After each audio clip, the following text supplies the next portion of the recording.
What's going on, YouTube? We just finished these concrete planters. They look amazing and they'll pretty much last forever, unlike wood. Stick around and we'll show you how we made these. Also, if you're interested on how we made these concrete papers for under $70, we'll put a link to the video in the description down below. Amazing! For this project, we picked up 2x8x8s to build one form, and we reused it for the second planter. Here I'm cutting the form to size. The inner dimension of the planter is 14 inches by 87 inches, and the thickness of the planter came out to be roughly 3 inches.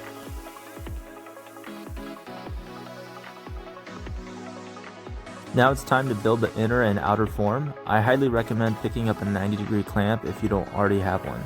These are extremely useful, and I use them on all of my projects that involve framing. There you go, and then push and pull out. Good, now you're gonna do the same thing right here. Now we're going around and pre-drilling before we screw everything together. And then out. Excellent. Very good. Now let's take this. Yeah, so I did that. I ran. Slower. Good, and push. Keep going, all the way. Good, and come back. Come back. And then now let's do the bottom one. Okay, go ahead and push. That makes it alive. And then back. Excellent. Good job, buddy. Thank you. High five. High five. All right. Now that you drilled the holes, go ahead and screw it in. Right? I'll drop a link for the Makita magnetic bit holder. Good. This is by far the best magnetic bit holder on the Now market. let me turn up the power a little bit. Oh wait, you're already on 3. Go ahead, push.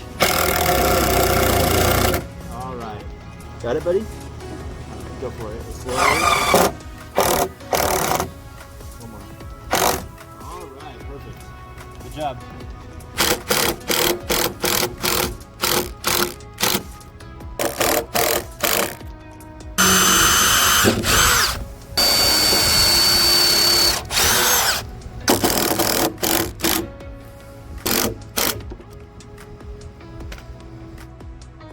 Here you can see I went with pocket holes on the inner form because it makes it possible to take everything apart and reuse the form.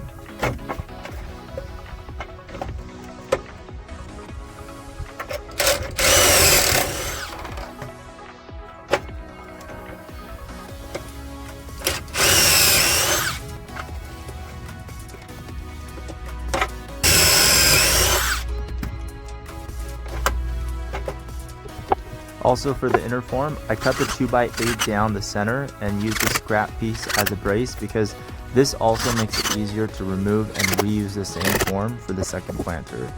You'll see why and how I did this in a little bit.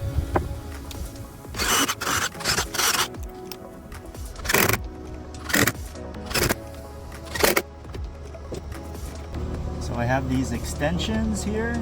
Instead of using a dedicated pocket hole adapter or bit, and then also I have these regular star head screws, so I'm not using the actual pocket hole screws. So this is the inner form, and I'm using the 90-degree clamp again and getting ready to drill the screws into the pocket hole.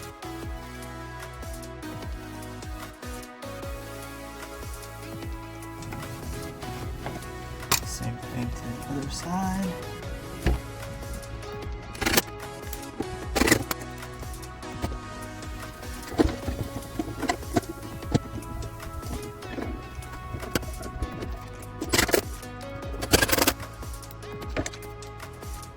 So the outer form is set up. I made sure that everything was nice and level. I have my drip line as well. Next I'm going to go ahead and oil the inside of this outer form. Then I'll oil the outside of this inner form with some used motor oil. And after that, we'll go ahead and add some braces and we'll be ready to start pouring the concrete.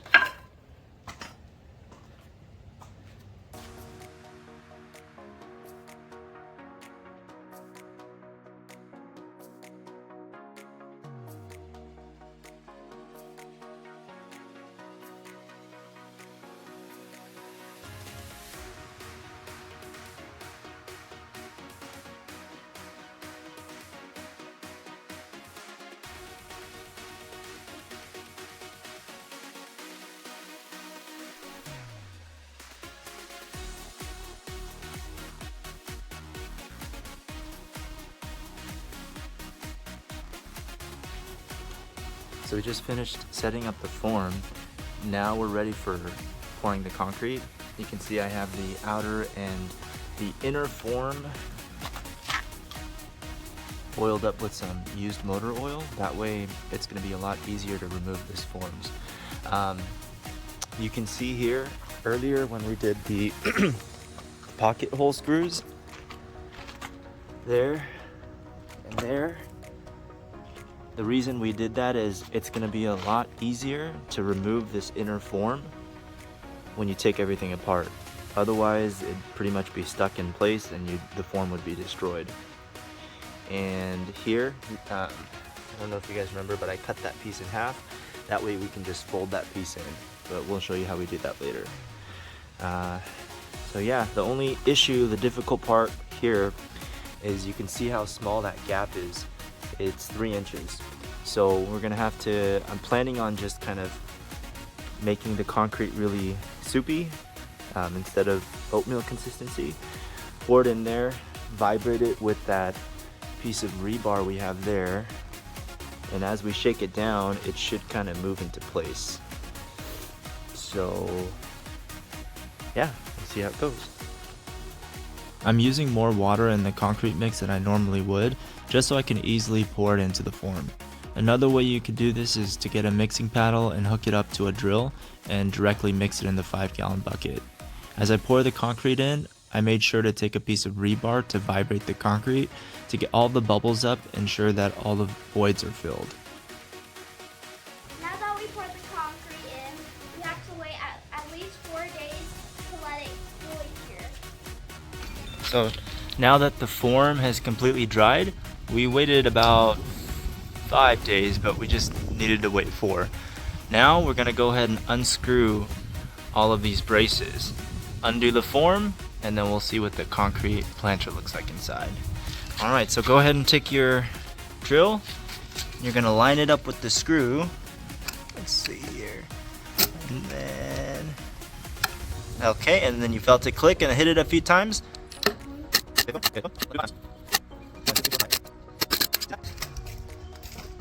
All right, so hold it nice and straight. Don't let it fall. And then push down right here with your other hand. Use that hand to push down, and then this hand you hold, and then you're gonna hit it 1, 2, 3, 4, 5, and then push it. Now, keep going. Yep, keep going. Keep going. Oh, that's good. Wait, can I just step on this? Yeah, you can step in there. Good. And the other one. Perfect. Excellent. And then there's one more here. Good. And then this one. Oops. Okay. All right. Good job. High five.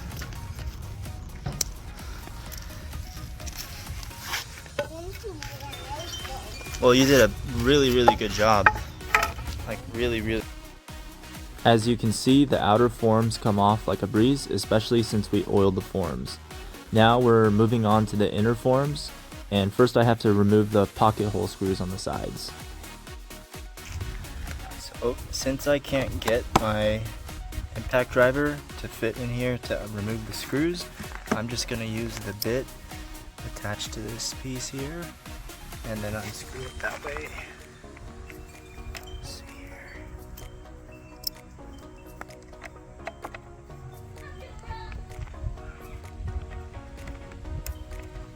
Takes longer, but we can get it done.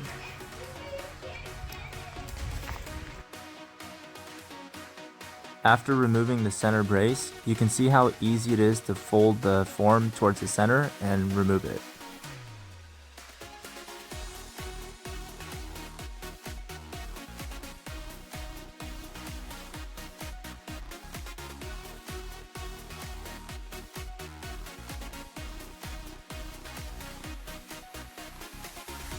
So I cut this board in half, which made it really easy to remove the form because I could just take this piece off and then have this piece bend out, separated into two.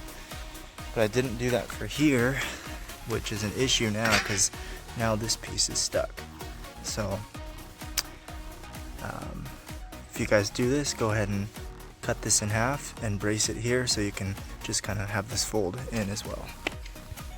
So quick tip on the form, the inner form, I went ahead and cut a new piece here that's 14 inches, but I cut it down in the middle vertically in half and use this as a brace because when I was taking the form apart for the first planter, the sides came off no problem.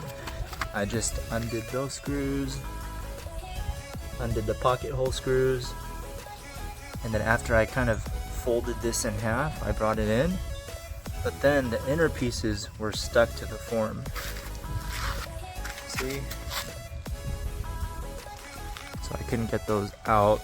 Now, if you're not gonna reuse the form, that's no problem. I'll just cut that and then pull that out. But if you are gonna reuse the form, basically like I did to make multiple planters, you're gonna wanna do this.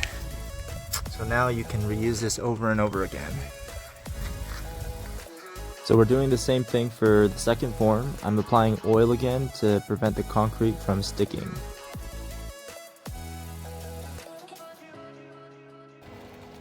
And then pour some other things on.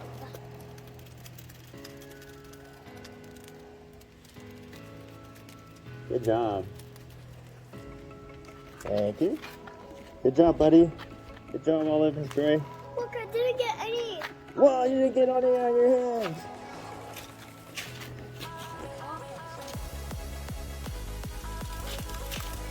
Good job. I hear it.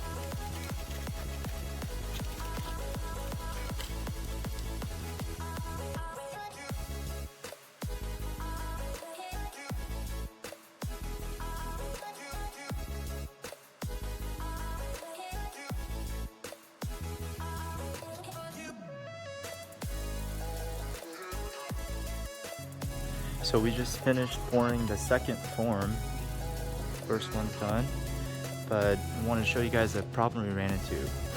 I don't know if it was because the wood was wet, but these screws on the side, they failed. So concrete started to leak out of the edges. I clamped it as best as I could, but if you guys are reusing the form, it might be a good idea to use some clamps as backup. Same thing happened to the other side.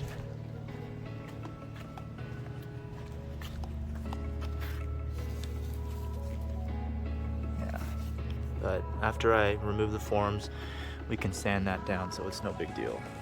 But if you guys reuse the forms, make sure you support them.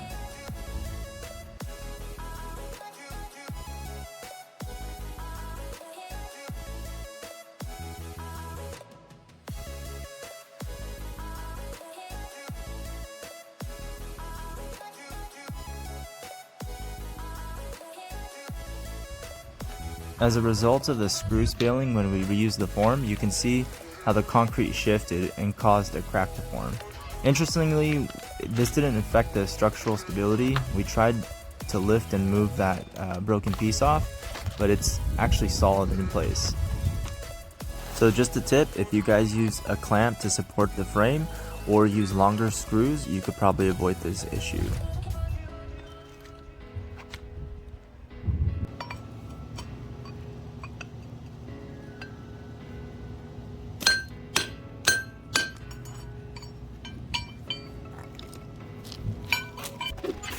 So to patch the crack, I'm using Rapid Set cement. It's the blue bag. This stuff is amazing. It's super strong. It sets in 15 minutes. It's ready to drive on or build on in an hour. It's super strong again. It's 9,000 psi. Try not to use too much water in this mix. Here's what the mixture should look like. It dries quickly, so be ready to apply it right away. I found the easiest way to do this was just to apply it directly onto the crack using my gloves. Just do your best to work in as much as you can into the crack.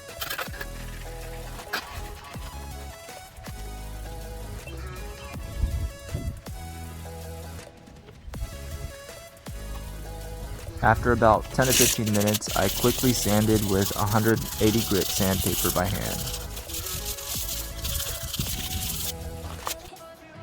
Alright, we're finally done and we love how it turned out.